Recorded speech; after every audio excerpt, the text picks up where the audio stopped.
Ici Eric Giaga. Avec moi, vous écoutez CPAM, Radio Union à Montréal.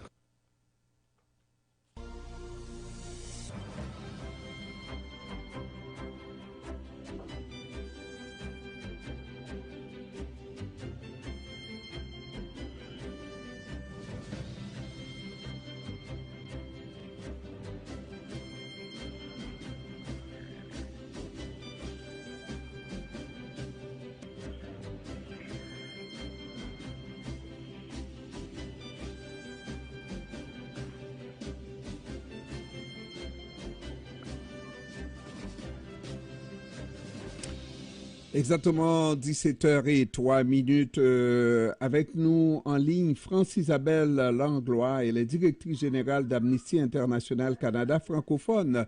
Bon après-midi, Madame Langlois. Bon après-midi. Ça va bien, Madame Langlois?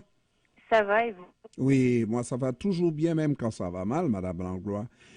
Et là, on va parler de cette procédure qui a été engagée devant la Cour internationale de justice.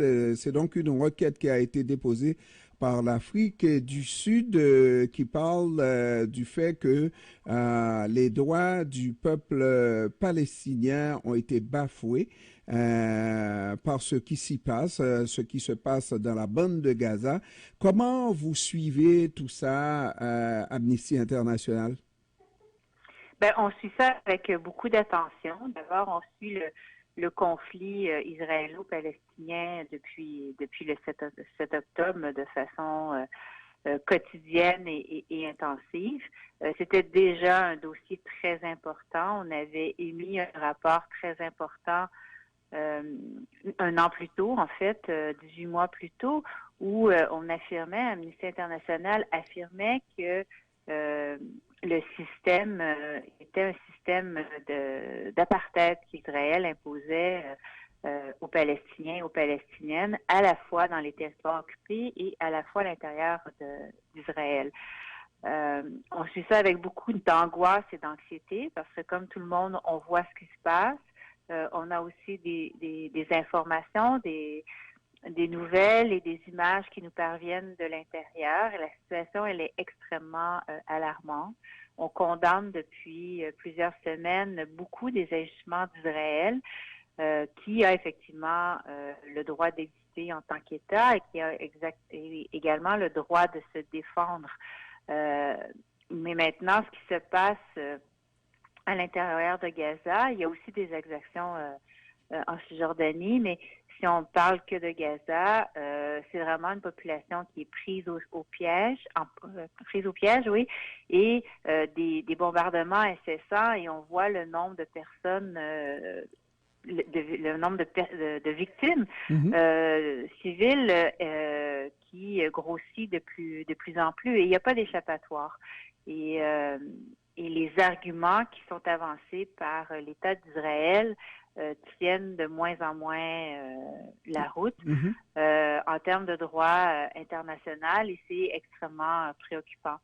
Donc, l'action de l'Afrique du Sud qui a interpellé la Cour internationale de justice à La Haye nous intéresse beaucoup et on suit ça avec beaucoup d'attention. On n'est pas en mesure d'affirmer s'il y a ou non un génocide, mais c'est une question en tout cas qui se pose et d'interpeller la justice, les organes, les outils multinationaux que nous nous sommes donnés pour faire, il n'y en a pas beaucoup, et ils sont pas très forts de façon générale, mais nous en avons quelques-uns et il faut les utiliser. Et ça, c'est un outil qui est intéressant à utiliser pour faire valoir le droit international des droits humains et interpeller, encore une fois, la communauté internationale, les États et les citoyens et les citoyennes. Oui, j'aime la façon de terminer cette question, justement, interpeller la communauté internationale. La communauté internationale, jusqu'à un certain point, est impliquée dans cette guerre. On voit, en tout cas, les États-Unis au premier chef qui essayent de jouer, de souffler un peu le chaud et le froid, n'est-ce pas? lorsqu'il y a des déclarations très ouvertes et ces déclarations qu'on a reportées devant la Cour internationale de justice de la part de ministres israéliens qui parlent littéralement de déplacer le peuple et de repeupler le peuple de colons juifs. Et ça, c'est une indication à l'effet qu'on ne veut pas de ces gens-là dans Gaza, non? Et qu'on va tout faire, si on ne peut pas les déplacer, à toute fin pratique, les éliminer, quoi. Ben, c'est effectivement des déclarations qui nous inquiètent. Et ces déclarations-là, combinées aux actions qui sont menées à l'encontre de Gaza, supposément à l'encontre des leaders du Hamas ou des belligérants du Hamas, mais qui touchent la population civile massivement.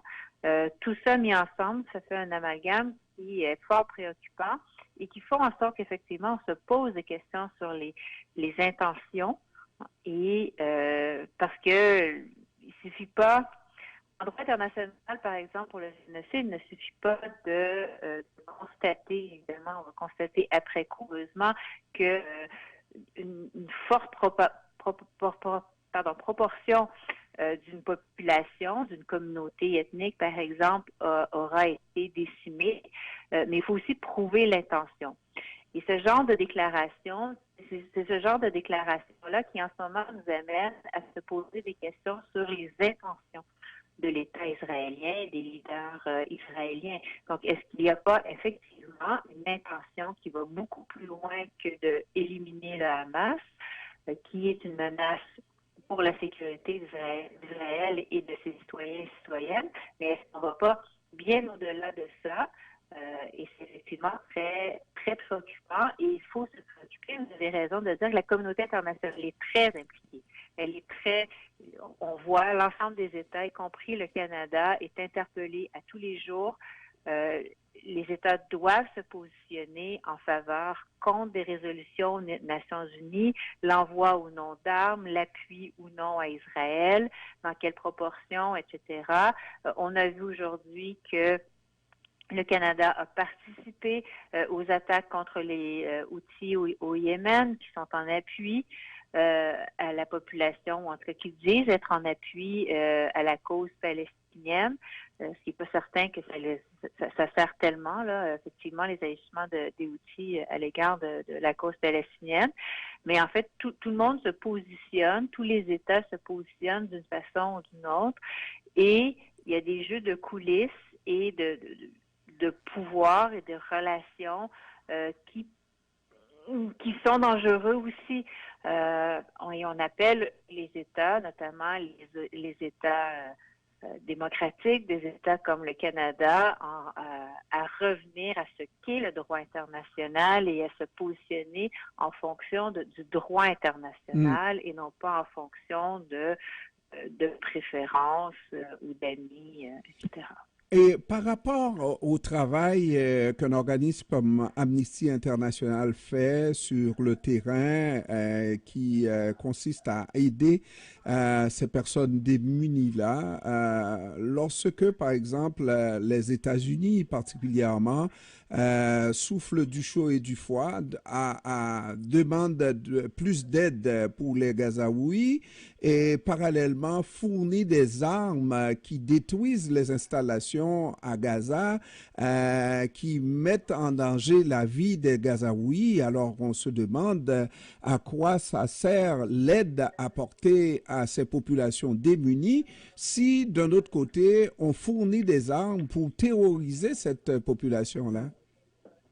Ben, c'est une bonne question que vous posez. Puis effectivement, c'est un peu le serpent qui se mord la queue ou la quadrature du cercle.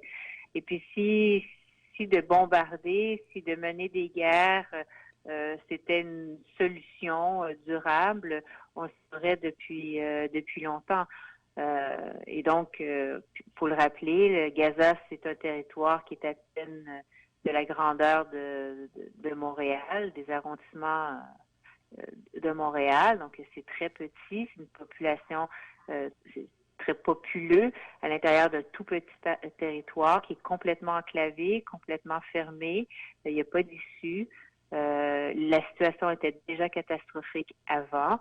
Et donc, à un certain moment, il faut en revenir non seulement au droit international et aux droits humains, mais simplement à l'humanité. Et il faut que ça cesse.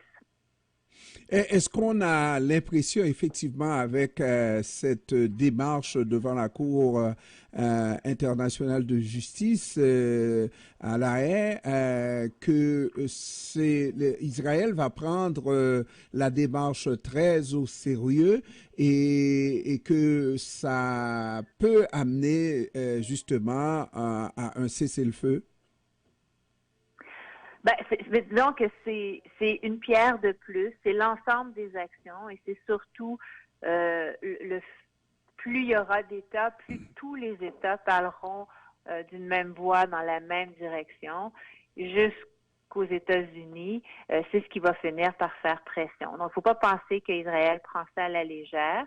Je pense qu'ils se sentent quand même en situation de pouvoir encore et aussi de légitime défense. C'est je pense que c'est un point de vue sincère. Ils se sentent menacés réellement. Est-ce que c'est par les Palestiniens ou par le Hamas ou par leur propre politique? Il y a toutes sortes de questions à se poser. Mais c'est l'ensemble de ces actions-là qui vont faire en sorte qu'à un certain moment, il va y avoir des pressions. Les pressions vont être plus importantes.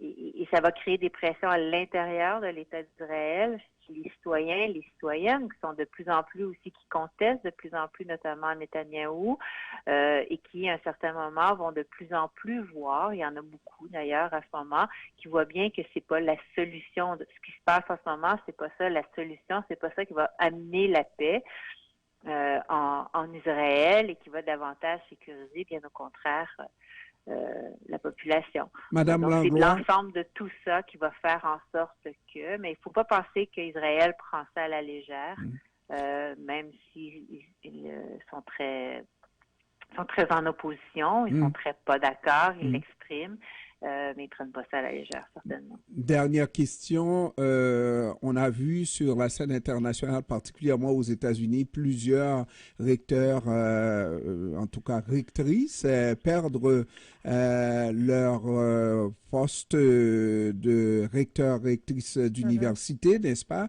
Et tellement la pression est forte sur ce dossier-là, comment on fait quand on est organisme comme le vôtre de défense des droits, n'est-ce pas, à continuer à articuler ce qu'on perçoit comme étant la vérité sans se faire intimider? C'est difficile. Effectivement, il y a beaucoup d'intimidation. Oui.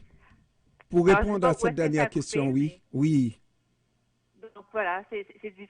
Il y a beaucoup de pression et d'intimidation de part et d'autre pour une organisation comme Amnesty International. Et on est en mesure de résister parce qu'on est indépendant de financement. C'est-à-dire qu'on ne reçoit pas de financement des États et donc complètement indépendant de tout pouvoir économique ou politique. C'est notre mission de rappeler les États au droit national à leurs obligations. Donc, on le fait. Mais le fait que, par ailleurs, on reçoit aussi beaucoup de commentaires de personnes, de groupes qui sont en désaccord avec ce qu'on dit. Mais c'est notre devoir de le faire et on va continuer à le faire. Merci beaucoup, France-Isabelle Langlois, directrice générale d'Amnesty International, d'avoir pris du temps, Amnesty International Canada francophone, d'avoir pris du temps de nous parler cet après-midi. Merci à vous. Au revoir. Merci. Au revoir.